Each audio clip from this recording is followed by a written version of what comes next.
Hello అండి. I'm doctor శ్వేత. ఇవాళ నేను మీకు ఇంకొక కేస్ గురించి ఎక్స్‌ప్లెయిన్ చేస్తాను. ఒక పేషెంట్‌కి 2 months back pregnancy test positive వచ్చింది. హాస్పిటల్‌కెళ్తాను అని చెప్తే వాళ్ళ పేరెంట్స్ ఇప్పుడే వద్దు థర్డ్ మంత్ అవ్వని, థర్డ్ మంత్‌లో ఎళ్లి చూయించుకో అని చెప్పారు.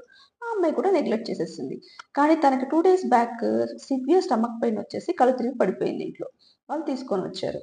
స్కాన్ చేసి చూస్తే ఇది రప్చర్డ్ ఎక్టోపిక్ ప్రెగ్నెన్సీ అని వచ్చింది. అంటే ఏంటంటే ప్రెగ్నెన్సీ నార్మల్ ప్లేస్‌లో కాకుండా ఫాలోపియన్ ట్యూబ్‌లో ఫార్మ్ అయ్యి లోపలే రప్చర్ అయిపోయి ఇంటర్నల్‌గా బ్లీడ్ అవ్వడం స్టార్ట్ అయింది. తనకు హిమోగ్లోబిన్ చెక్ చేసి చూస్తే 6 గ్రామ్స్ వచ్చింది. సో, ఎమర్జెన్సీలో తనకి లాప్రోస్కోపీ సర్జరీ చేసి, ఆ ట్యూబ్ తీసేసి అండ్ 3 ప్యాకెట్స్ బ్లడ్ ట్రాన్స్‌ఫ్యూషన్ ఇవ్వాల్సొచ్చింది. So, this is a very, very, very severe situation.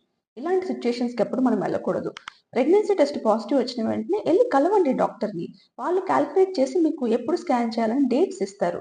తొందరగా స్కాన్ చేయడం చాలా ఇంపార్టెంట్. అప్పుడే మన ప్రెగ్నెన్సీ రైట్ పొజిషన్‌లో ఉందా? రాంగ్ పొజిషన్‌లో ఉన్నదా తెలుస్తది. ఈ ఎక్టోపిక్ ప్రెగ్నెన్సీ ఎర్లీగా పికప్ అయ్యి ఉంటే మెడిసిన్స్‌తో హ్యాండిల్ చేసేవాళ్ళం. ఇంజెక్షన్స్ ఉంటాయి వీటికి. కానీ ఇది క్రాస్ అయిపోవడం వల్ల లోపలే రప్చర్ అయిపోయి ఇలాంటి సిట్యుయేషన్ వచ్చేసింది.